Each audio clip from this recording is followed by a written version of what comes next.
Are you living in Stone Age and you don't know anything about substratum or the why the hell is it exist? So now you don't have to wonder why does it even exist, because Ancient OS is here and it is full of customization just like substratum overlays, which you will see in this video, and you don't need to ever wonder why does it even exist.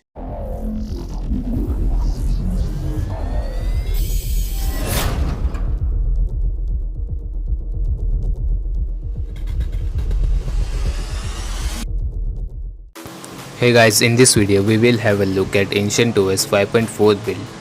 So in terms of customization, this custom ROM have some amazing customization, and they are similar to Substratum theme. Like there are custom icons for status bar, then navigation bar and more things like that. That's a lot of customization, and if I try to explain it, then it will take me one day to explain everything and to record them. I will try to explain some of the customization, but my brain will go. So under interface settings you will find dark theme settings, accent colors, and then you can see settings homepage collapse switch, which will enable settings page as one UI style, where you can see big header text and the settings name in big text, but if you scroll up or down it will hide.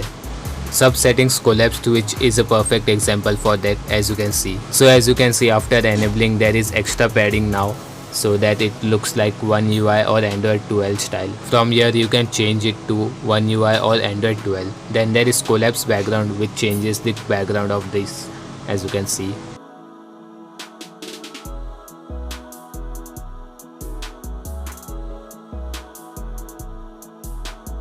Action bar background will change the background of action bar, where you can see search button, back button and the Ancient logo. Setting theme style is the worst, and it looks completely worst, like who the hell wants this, as you can see here.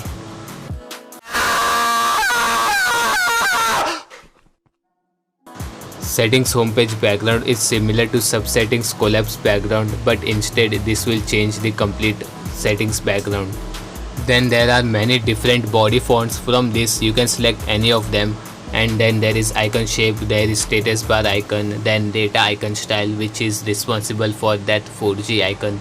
There is navbar icons too. Then you can change brightness slider style from MIUI to Android 12 and the things like that. You can also change switch appearance. Then there is adjustment to status bar height, radius, padding and its margin, and the things like that continues forever, I mean for the customization lovers.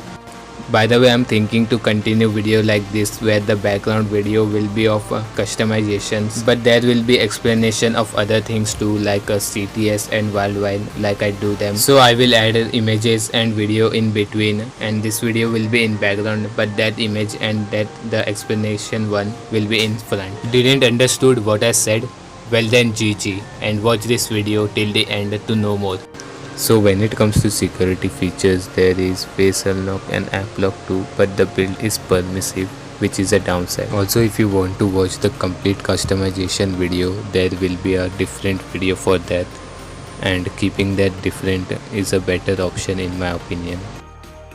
So the wideband is L1 by default, and you don't need to use any Magisk module to change it, which is a good thing. Also the safety net does get passed after enabling Magisk hide, otherwise it will be false if you don't enable it.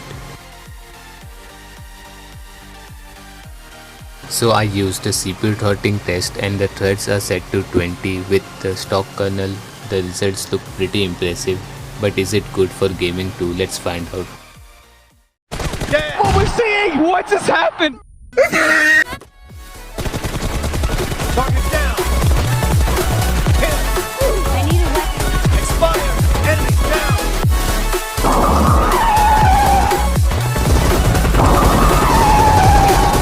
Cover me. Expire. Come on, kill me!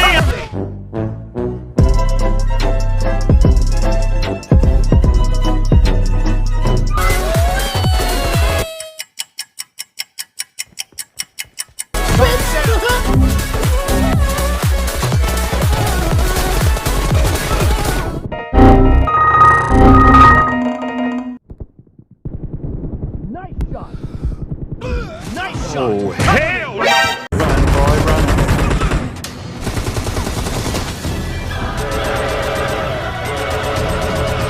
Blue team is up!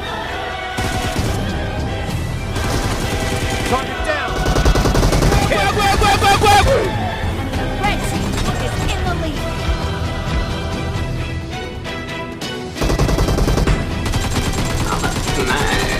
Fire!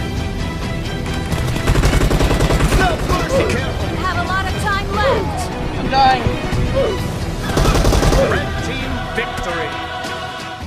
So the gaming performance of this custom room is very bad. I was not able to record gameplay and FCAM was also crashing with stock settings and stock kernel. But after flashing Magisk module beast mode, it is kinda nice now, but there are still some lags as you can notice in the gameplay video. After flashing Magisk module, it is kinda nice now, but after using some time it will lag, and with screen recording it is minor laggy. When compared to stock settings, it didn't even let me start the screen record. So gamers, please stay away from this room. So now let's have a look at pros and cons of this custom room. So the first thing is that Widevine is L1 and safety net is passed by default. You need to enable Magisk Hide, and I'm not sure without root. Permissive build can be less secure than enforcing builds, and this is not a good thing. So the optimization in this custom room is pretty bad, as there is a system UI crashing randomly, and it is mostly when the temperature is high. While using normally, it kinda feels like the UI is kinda slow and a bit laggy. Also the RAM management is not the great, which makes it not stable. So the overall experience with this custom ROM was not the best, as the system UI was crashing randomly. There are some UI lags too. Also the RAM management is worst, making it way more painful. So the bugs are optimization issues and RAM management issues, which I mentioned previously. So I would not recommend you to flash this custom ROM, as the system UI is crashing every time, and who the hell will use it like that. Also the UI is kinda laggy a bit. Also the performance is worst. Even after changing kernel and using beast mode, the performance is still laggy. I controlled myself to not change custom ROM, and now it is time to change it.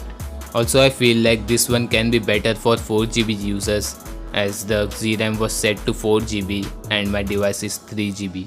How the hell is it even happening? If you want to watch full customization video, then you can watch my customization video for Ancient OS. Also guys, help me reach 2k subscriber, as I am at 1.5k right now and I just need 500 more. So make sure to share and subscribe as well. So that's it for this video. Make sure to share and subscribe and follow me on Instagram.